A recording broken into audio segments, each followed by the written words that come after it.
In this video, we will be reviewing a popular local flap, the yin-yang flap for scalp reconstruction. This was performed by Dr. James Clune, assistant professor in the section of plastic and reconstructive surgery at Yale School of Medicine. The patient is a 56-year-old female with no significant past medical history who presents with a biopsy-proven squamous cell carcinoma of her scalp vertex.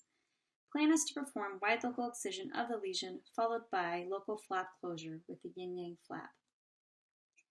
The yin-yang flap is a popular local flap for scalp reconstruction and is best for midline vertex scalp defects, typically under 5 centimeters in greatest diameter. Now we'll review the markings. A marking is first made around the boundaries of the lesion, and then a 0.5 centimeter margin is marked around the lesion. The yin-yang flap, also known as the O to Z flap, is then marked by drawing 2 opposing curvilinear rotation flaps tangentially to the plane circular defects shown.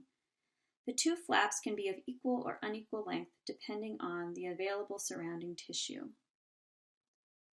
The surrounding area is then infiltrated with 0.5% lidocaine with epinephrine.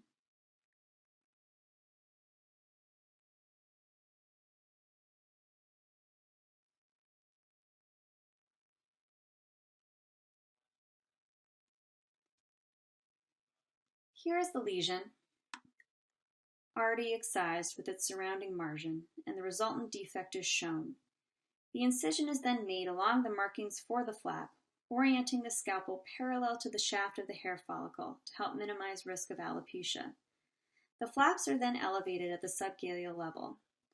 As you can see, care is taken to avoid grabbing the very tip of the flap with the forceps on the outer skin surface, which can cause crush injury to the tip of the flap and result in wound healing complications.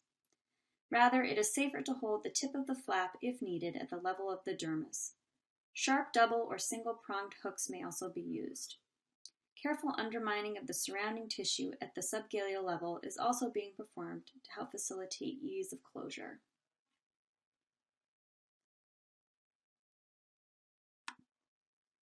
Each flap is advanced, rotated, and fixed approximately 90 degrees from its incision point into the defect.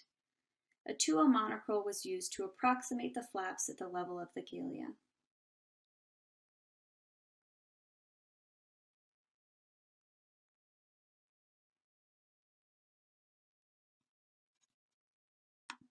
The remaining incision was then closed with 2O monochrome at the level of the galea.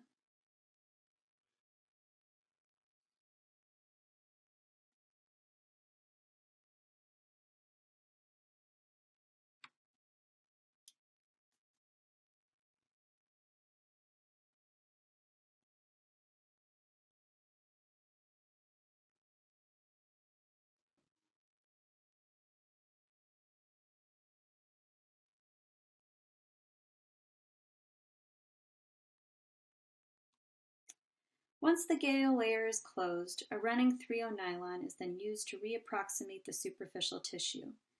The final closure forms a curving zigzag scar resembling a Z, as shown here.